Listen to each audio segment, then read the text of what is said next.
Oke, selamat datang kembali lagi di Gahar Official, yang YouTube yang sudah sangat lama tidak membuat konten lagi ya. Jadi konten yang terbaru saat ini ya, kita akan membahas di podcast ini yang baru dengan tema cara cepat mendapat kerja di masa pandemi. Nah, di sini ada satu narasumber kita yang bernama Widari Anggreni Siaan, ya kurang lebihnya seperti itu namanya. Dia eh, sebagai apa? Wid, bisa dikasih tahu kita?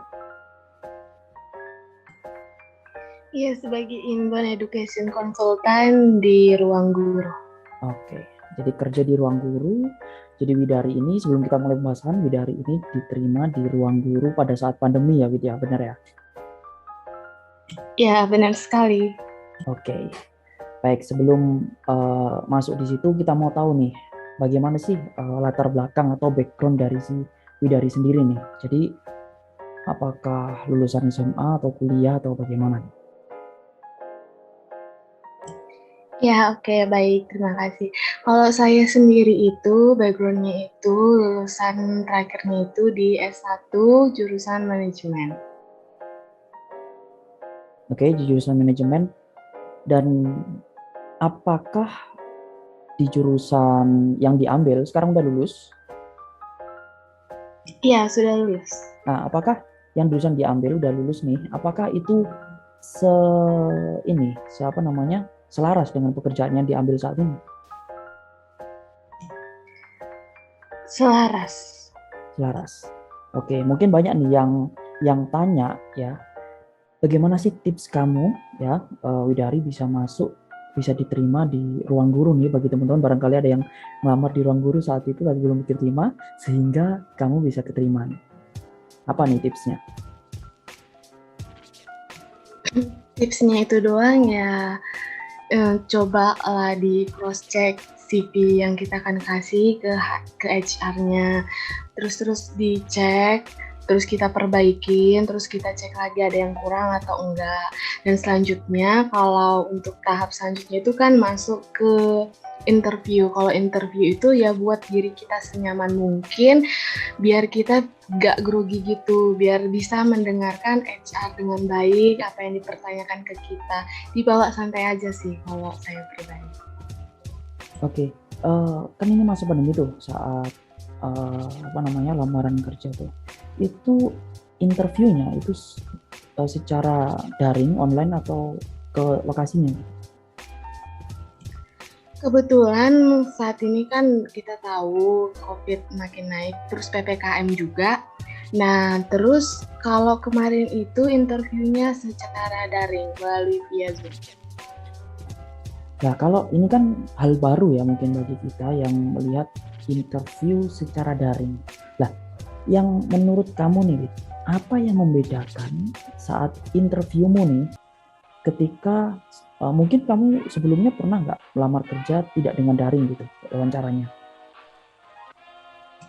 Kalau saya sih belum pernah langsung interview secara tatap muka langsung, karena saya juga kan tamatnya juga COVID. Jadi rangkaian untuk mencari pekerjaan juga masih online. Oke, baik. Jadi yang pertama tadi yang perlu diperhatikan itu CV tadi ya, tentu harus menarik ya pastinya. Dan Iya. habis itu lolos nih ke tahap wawancara. Ya, apakah Idari menyiapkan materi sebelum wawancara gitu, atau memang benar-benar udah berserah diri aja gitu, apa yang diketahui, apa yang dimiliki itu disampaikan gitu sejujurnya dengan HRD? Ya pasti kita harus mempersiapkan diri. Yang kita cari-cari gimana biar kita itu bisa interview dengan nyaman. Kalau saya pribadi kemarin kan interview di mengambil Infonet Education Center. Jadi saya pelajarin tentang Infonet Education Center, cari tahu job desk-nya apa, terus tentang perusahaannya apa juga harus dicari tahu. Karena juga interviewnya nggak jauh-jauh dari situ kok. Oke, untuk pesaingnya sendiri tahu nggak waktu itu ada berapa orang? Kalau pesaingnya saya kurang tahu karena nggak dikasih tahu gitu. Tapi kalau interview terakhir itu ada 3 orang yang interview sama saya barengan. Nah, jarak antara waktu itu ya saat diterima dikerja di ruang guru itu jarak antara pengiriman CV saat itu, maaf, maksud saya ada pengumuman itu berapa lama tuh habis itu langsung dari respon untuk mengirimkan berkasnya itu untuk melamar. Itu kan saya ngirim CV, terus pengumuman lulus administrasinya itu jaraknya itu 2 mingguan. Setelah 2 mingguan, saya dihubungin melalui email kalau diajak untuk segera ikutin interview pada saat itu. Jadi saya mengikuti interview. Oke, itu kan pengumumannya. Lah, Widari tahu mengenai informasi lowongan kerja di ruang guru ini itu H plus berapa tuh? Apakah ruang guru posting lowongan kerja habis itu langsung dari kirim berkas atau gimana nih? Atau jarak berapa hari? Kebetulan saya juga dapat info lowongan kerja ini bukan dari websitenya langsung, tapi saya tahuin dari teman saya. Jadi teman saya ngasih linknya untuk daftar kerja di sana. Ya udah saya coba karena pada saat itu kan saya cari kerja, lagi cari-cari tuh. Jadi ya kebetulan teman saya ngasih, saya coba, saya masukkan CV saya masukkan identitas saya yang dipertanyakan pada saat itu. Gitu. Nah, karena tadi membahas mengenai teman, ini banyak nih isunya di sekarang tuh kalau masuk kerja itu katanya sulit kalau lewat jalur yang luar gitu ya, istilahnya jalur yang sesuai gitu. Kebanyakan mereka itu lewat jalur dalam dan sebagainya. Dan menurut Widari nih, tanggapan Widari apakah hal seperti itu tuh banyak terjadi atau memang sebenarnya sedikit terjadi gitu, cuman karena terekspos gitu oleh para korban-korbannya yang dia nggak bisa masuk kerja karena lebih banyak orang yang diterima kerja atau gimana tuh? Kalau saya sendiri ya belum pernah lihat langsung kalau orang dimasukin dari orang dalamnya langsung. Tapi dengar-dengar juga ada orang yang dimasukkan dari orang dalam di instansi lain, bukan saya membicarakan perusahaan yang saya kerja sekarang. Kebetulan juga teman saya yang memberikan informasi itu juga bukan dari orang dalam ruang gurunya. Kebetulan dia ngasih tahu kalau ini ada lowongan, ya udah saya daftar gitu. Jadi kalau tentang orang dalam menurut saya juga kurang tahu karena belum ngelihatnya langsung gitu. Nanti kalau dikasih opini rupanya itu bukan suatu fakta, itu kan hoax jadinya. Ya. Oke, jadi ini unik banget sih. Di masa pandemi, di mana orang banyak-banyaknya di PHK ya saat itu ya. Dan habis itu mereka berupaya untuk mencari pekerjaan lain. Dan si Widari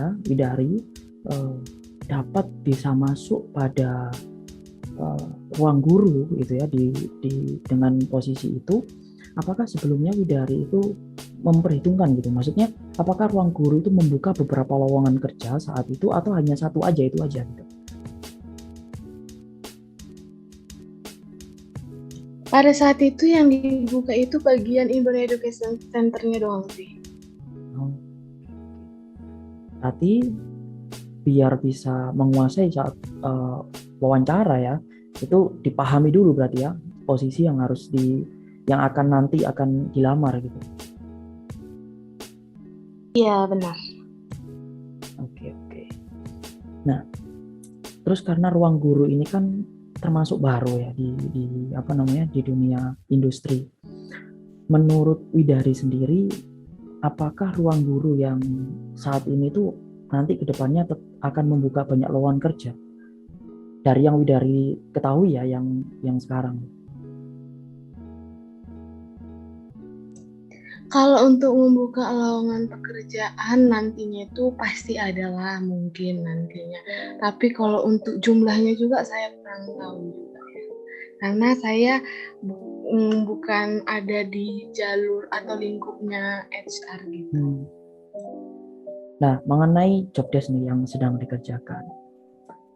Pasti itu kan udah, maksudnya ada informasi umum pastinya ya. Nah, itu yang teman-teman nih, biar yang nonton ini bisa tahu yang digeluti oleh Widari sekarang itu bagaimana nih job desk-nya. Kalau job desk yang saya itu sekarang Inbound Education Center itu yang menanganin komplain. Jadi kita itu menanganin komplain. Kalau saya kan ngambil yang skill academy. Skill academy itu yang berurusan tentang kebanyakan itu tentang itu yang mengikuti prakerja. Jadi kita menanggapi komplain dari mereka. Terus misalnya mereka ada kendala, kita nanggapin komplain-komplain dari mereka lah. Kita harus melayani gitu. Oke. Menjawab apa yang mereka butuhkan, kendala mereka gitu. Oke. Nah, dengan job desk seperti itu biasanya nih ini ada banyak sekali mungkin keresahan teman-teman ya yang saat pandemi. Katanya ketika ada pandemi ini ada yang di PHK, bahkan ada yang sampai gajinya telat masuk atau bahkan ada pengurangan gaji dan sebagainya. Lah, Widari sendiri di ruang guru gimana nih untuk income-nya gitu? Kalau income-nya sampai sekarang nggak ada pemberitahuan untuk pemotongan apapun, masih tetap sesuai dengan yang tertera di kontrak kerja. Nah, karena ini kan ruang guru itu cukup mengedepankan teknologi gitu ya. Tentunya pasti ruang guru ini bakalan bernafas panjang gitu, industri bisnisnya bakalan terus berkembang dan sebagainya. Nah, karena tadi menyangkut mengenai komplain prakerja, maka pasti Widari tahu kan banyak orang yang masih simpang siur nih mengenai informasi prakerja sendiri. Tapi itu nanti kita akan bahas di sesi yang lebih khusus.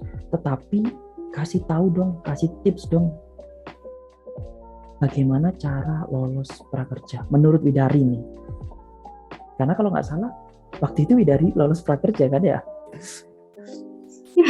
Nah, iya, kalau untuk dibilang biar lolos prakerja itu ya mungkin data-datanya harus lengkap. Foto KTP-nya itu mungkin saya kira kemarin saya kan nggak lulus tuh, udah berapa gelombang, baru kali ini saya lulus. Saya sadarin sih fotonya itu kurang jelas karena KTP saya pada saat itu kan rusak patah gitu. Jadi mungkin karena itu saya tidak lolosnya gitu. Dan mungkin yang lain juga ya dicoba lagi gitu. Tapi kalau untuk saya itu bukan menanganin itu prakerja. Jadi kan misalnya kalau ada kendala tentang prakerja ya silakan hubungin pihak prakerjanya. Kalau saya itu kalau prakerja kan harus mengikuti pelatihan tuh.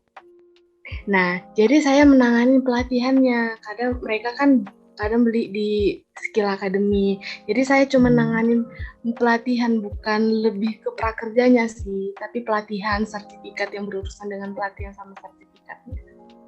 Oke. Nah, itu nanti kita akan bahas di lain waktu ya, persoalan prakerja lah. Karena kita akan membahas temanya yang saat ini tuh cara cepat mendapat kerja di masa pandemi. Tentunya pasti ada self improvement dong ya. Ada peningkatan diri dong dari Widari yang sebelumnya atau yang mungkin pernah gagal yang dibicarakan tadi mengenai prakerja akhirnya sampai berhasil. Nah, apakah Widari sebelumnya pernah gagal nih atau lama banget gitu dipanggil kerja gitu?